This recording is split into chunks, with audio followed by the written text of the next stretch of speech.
folks, Duke CT here back once again.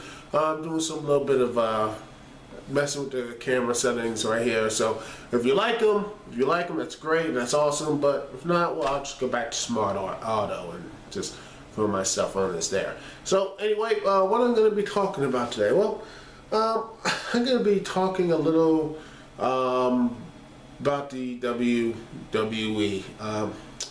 And something that has bothered me for such a long while, and I haven't really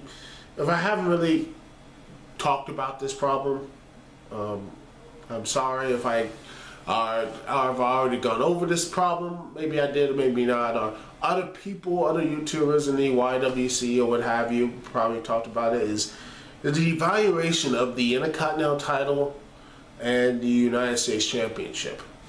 I know both of these titles, and I noticed this when they start re-releasing all the old DVDs and all the old footage and stuff from the WWE, WF, and everything else, and WCW, is that when these titles were defended, or when these titles were when they were on primetime television, those titles were defended. Usually, it was held with high regard. It was like a true measure of accomplishment.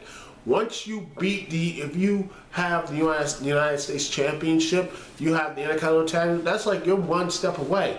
Even if you know you're not going to be a main eventer or something, it's something like, yeah, this guy is very good enough to actually have a championship of the mid-card or what have you.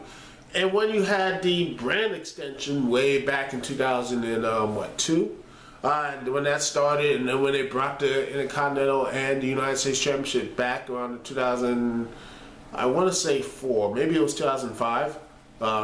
Comments or what have you if I say that wrong. I really liked that. It was just basically really separate. Also, when you have those two ideas, it was basically very separate. You had a mid-card champion in these belts, and also you had the Divas title for, I think it was on Raw, and the Cruiserweight for SmackDown. So they had a bit of variety and such, which, that the WWE is lacking. But it just seems like when the brand extension just faded away, just kept fading away and everything else over time, this problem, the Intercontinental title and the United States Championship, just completely and utterly just overhead me, because they started losing to guys guys who weren't even they're not even defending the title to. I mean, how many times have you seen Ryback beat Antonio Cesaro? And you might be thinking, in the old rules and such, shouldn't Ryback get a U.S. Championship shot since he beat him multiple times?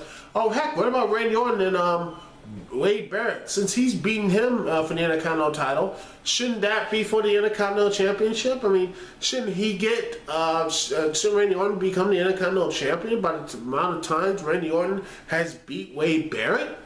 These things, it keeps adding up. And you're just well, they'll say, well, they must do it at a house show. But yeah, a house show, that's nice, but no one watches house shows. In fact, no one watches, I don't even watch, that's my personal thing, screw it, but no one really cares about, say, Superstars and Main Event, how many times they push it, what have you. Nobody watch those shows. The people who truly care are ones who watch Raw and SmackDown. That's it. Those are the main focus, the main storylines and such happen. Oh, okay, no one really cares about SmackDown, but bear with me. Raw, I mean, on Raw, you see the Intercontinental Champion and the U.S. Champion lose countless matches, and the challengers don't even seem I don't really care for the U.S. Championship or the Intercontinental. It just seems like an inconvenience to them. It seems like an inconvenience to get the Intercontinental Championship or the United States Championship. It's an inconvenience to these superstars, and that should not happen.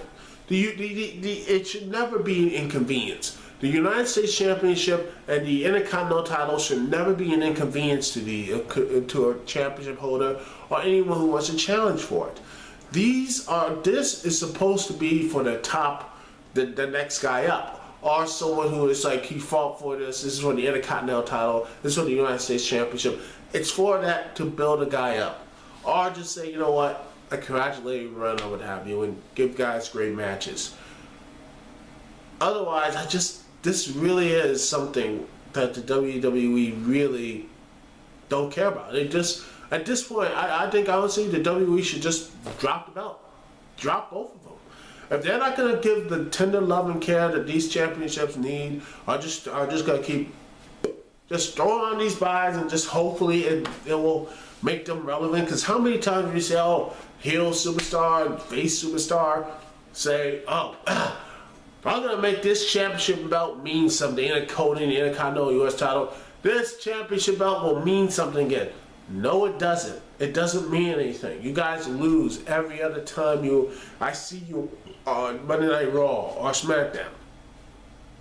Used for either main eventers to basically get a win that they don't really need, or two guys who are just monsters or something that again they don't really need, just need to look strong, or three guys who are just basically like Randy Orton, who just basically, or Randy Orton or Ryback, who are just in the cups to the main event, who not really there, what have you, just beat them for no apparent reason because they're not busy. It just really just bothers me. And until the WWE actually starts caring for this division, start caring for the Intercontinental US Championships, why should I, as a fan, care for who holds them? It means nothing. The championship means nothing. It's just a cheap plastic belt that means it's just a cheap plastic toy. That's what the Intercontinental US Championship belts are. Cheap plastic toys. Anyway, it's Dixie T here. Peace and love. Tell me how you like the video or what have you. Do I need to go back to Smart Auto and everything else? Leave some in the comments. This is Dixie, like I said, Dixie T here. Peace and love. See you when I see y'all. Later.